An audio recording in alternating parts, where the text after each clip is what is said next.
ಆಂಜನೇಯನ ವರ್ಣನೆ ಬರ್ತದೆ ಅತ್ಯಂತ ಪ್ರಾಚೀನ ಶ್ಲೋಕದಲ್ಲಿ. ರಾಮಾಯಣ ಮಹಾಮಾಲ ರತ್ನಂ ಒಂದೇ ಅನಿಲಾತ್ಮಜಂ ಅಂತ. ಅಂದ್ರೆ ರಾಮಾಯಣ ಅನ್ನುವಂಥ ಮಹಾಮಾಲೆಯೊಳಗೆ ರತ್ನದಲ್ಲಿರುವಂಥ ಆಂಜನೇಯನಿಗೆ ನಮಸ್ಕಾರಗಳು ಅಂತ.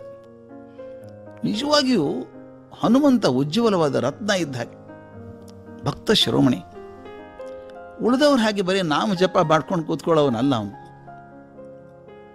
ಬುದ್ಧಿಯನ್ನ ಬಲವನ್ನು ಬಳಸಿ ತನ್ನ ಯಜಮಾನನಿಗೆ ಸದಾ ಸಹಕಾರಿಯಾಗಿದ್ದವನು. ನನಗೆ ಎಷ್ಟೋ ಸಲ ಅನ್ಕೊಂಡದ್ದುಂಟು, ರಾಮಾಯಣದಲ್ಲಿ ಯಾವ ಪಾತ್ರ ಇಲ್ಲದೆ ಹೋಗಿದ್ರೆ ರಾಮಾಯಣ ಪೂರ್ತಿ ಆಗ್ತಿರಲಿಲ್ಲ ಅಂತ. ನನಗನ್ಸುತ್ತೆ ಯಾವುದ್ಯಾವುದೋ ಸಣ್ಣ ಸಣ್ಣ ಪಾತ್ರ ಬಿಟ್ಟು ಹೋದರೆ ಇನ್ನು ರಾಮಾಯಣ ಆಗ್ತಿತ್ತೇನೋ. ಆದರೆ ಆಂಜನೇಯ ಇಲ್ಲದೆ ರಾಮಾಯಣ ಆಗೋದೇ ಸಾಧ್ಯ ಇಲ್ಲ ಅನಿಸ್ಬಿಡ್ತು. ಊಹಿಸೋಕ್ಕೂ ಸಾಧ್ಯ ಇಲ್ಲ ಹೇಗಾಗ್ತಿತ್ತು ಅಂತ.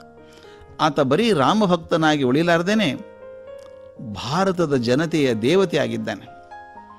ತಾವು ಗಮನಿಸಿ ಸ್ನೇಹಿತರೆ ಹೇಗಿದೆ ಅಂತ. ನಮ್ಮ ದೇಶದಲ್ಲಿ ಹಳ್ಳಿಗಳಲ್ಲಿ ಆಂಜನೇಯನ ದೇವಸ್ಥಾನ ಇದ್ದಾವೆ, ಶ್ರೀರಾಮನ ದೇವಸ್ಥಾನ ಇರಲಿಕ್ಕಿಲ್ಲ. ಇನ್ನೊಂದು ಗಮನಿಸಿದ್ದೀರಾ? ಪ್ರತಿಯೊಂದು ಶ್ರೀರಾಮನ ದೇವಸ್ಥಾನದಲ್ಲಿ ಆಂಜನೇಯ ಇರಬೇಕು.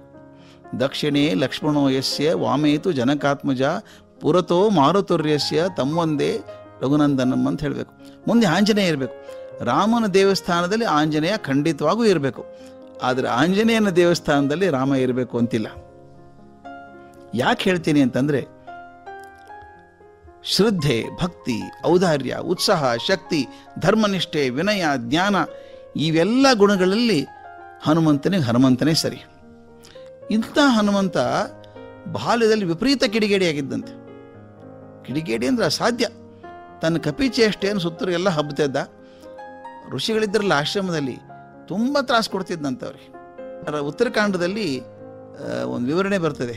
ಇವನು ಎಷ್ಟು ಕಾಟ ಕೊಡ್ತಿದ್ದ ಋಷಿಗಳಿಗೆ ಅಂದರೆ ತಡ್ಕೊಳ್ಳೋಕ್ಕಾಗಲಿಲ್ಲ ಇವನು ಕಾಟ. ನಿನ್ನ ಶಕ್ತಿ ಸಾಮರ್ಥ್ಯ ನಿನಗೆ ಮರೆತು ಹೋಗಲಿ ಅಂತ ಶಾಪ ಕೊಟ್ಬಿಟ್ರು.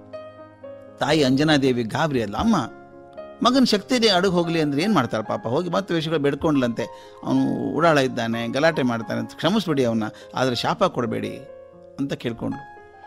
ಋಷಿಗಳು ಹೇಳಿದ್ರಂತೆ, ಹಾಗೆ ಆಗಲಮ್ಮ, ಈಗ ಹಾಗೆ ಇರಲಿ, ಅವನು ಶಕ್ತಿ ಗೊತ್ತಾಗೋದು ಬೇಡ ಅವನಿಗೆ. ಮುಂದೆ ಯಾರಾದರೂ ಹಿರಿಯರು ನಿನ್ನೊಳಗೆ ಇಂಥ ಅಪಾರವಾದ ಶಕ್ತಿ ಇದೆ ಅಂತ ಯಾರಾದರೂ ನೆನಪು ಮಾಡಿದರೆ ಅವನ ಶಕ್ತಿ ಮರಳಿ ಬಿಡ್ತದೆ ಅಂದ್ರಂತೆ.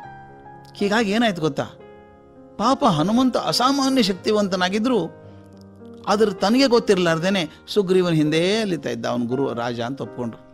ಅವನು ಮನಸ್ಸು ಮಾಡಿದರೆ ವಾಲಿಯನ್ನು ನಿಗ್ರಹ ಮಾಡ್ಬೋದಾಗಿತ್ತು, ಅವನು ಎತ್ತಿ ಹಾಕ್ಬೋದಾಗಿತ್ತು ಅವನು. ಆದ್ರೆ ಅವನ ಶಕ್ತಿ ಸ್ಮರಣೆನೇ ಇಲ್ಲಲ್ಲ, ತನ್ನ ಶಕ್ತಿ ಇರೋದು ಹಂಗೆ ಇದ್ದ. ಸಮುದ್ರ ಹಾರೋ ಪ್ರಸಂಗ ಬಂತು, ಲಂಕೆಗೆ ಹಾರಿ ಹೋಗಬೇಕು ಅಂತ. ಎಲ್ಲರೂ ಹೇಳಿದಂತೆ ನಮಗಾಗಲ್ಲ, ನಾನು ಇಷ್ಟು ಹಾರ್ತೀನಿ, ಜಾಸ್ತಿ ಆಗೋಲ್ಲ ಅಂದರು. ಇವನು ಹಾಗೆ ಅಂದ, ನನ್ನ ಕಡೆದ್ದು ಹಾರೋಕ್ಕಾಗಲ್ಲ ಅಂದ.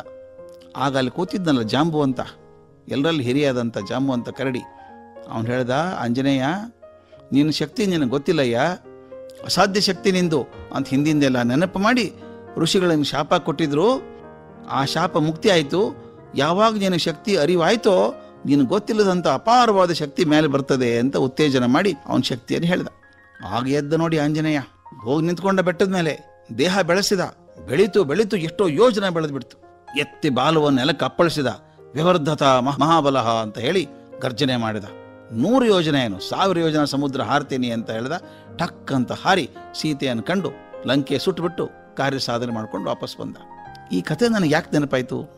ಈ ಕತೆ ಕೇಳಿದಾಗಲೆಲ್ಲ ನಮ್ಮ ತರುಣಿಯರ ನೆನಪಾಗ್ತದೆ ನನಗೆ. ಈ ಮಕ್ಕಳಲ್ಲಿ ಅಸಾಧ್ಯವಾದಂಥ ಶಕ್ತಿ ಇದೆ, ಅಪಾರವಾದ ಶಕ್ತಿ ಇದೆ.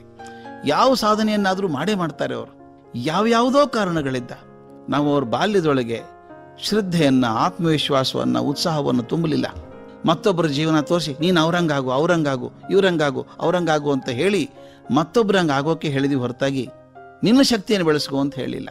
ನಮ್ಮ ಪೂರ್ವಾಗ್ರಹಗಳನ್ನು ಅವ್ರ ಮೇಲೆ ಹೇರಿ ಆ ಪ್ರಚಂಡ ಶಕ್ತಿ ಹೊರಗೆ ಬರಲಾರ್ದಂಗೆ ಸಿಕ್ಕಾಕೊಂಡ್ಬಿಟ್ಟಿದ್ದಾರೆ. ಈಗ ನಾವೇನು ಮಾಡಬೇಕಾಗಾದ್ರೆ, ನಾವು ಹಿರಿಯರು ಜಾಂಬುವಂತರಾಗಬೇಕು. ಬರೀ ತಗೊಂಡ್ರು ಅಯ್ಯೋ ಅವ್ರಿಗೇನು ಗೊತ್ತು ಪಾಪ, ಏನು ಗೊತ್ತಿಲ್ಲ, ಏನಿಲ್ಲ ಗೊತ್ತಿಲ್ಲ ಅಂತ ಹೀಯಾಳಿಸೋದನ್ನು ಬಿಟ್ಟು, ಅವರಲ್ಲಿರುವಂಥ ದೋಷಗಳನ್ನು ಎತ್ತಿ ತೋರಿಸೋದನ್ನು ಬಿಟ್ಟು ಅವರಲ್ಲಿರುವಂಥ ಶಕ್ತಿಯನ್ನು ಪ್ರಚೋದನೆ ಮಾಡಿದ್ದಾದರೆ ಅತ್ಯದ್ಭುತ ಸಾಧನೆಗಳಾಗ್ತವೆ. ನಮ್ಮ ದೇಶ ಸಮೃದ್ಧ ಆಗ್ತದೆ.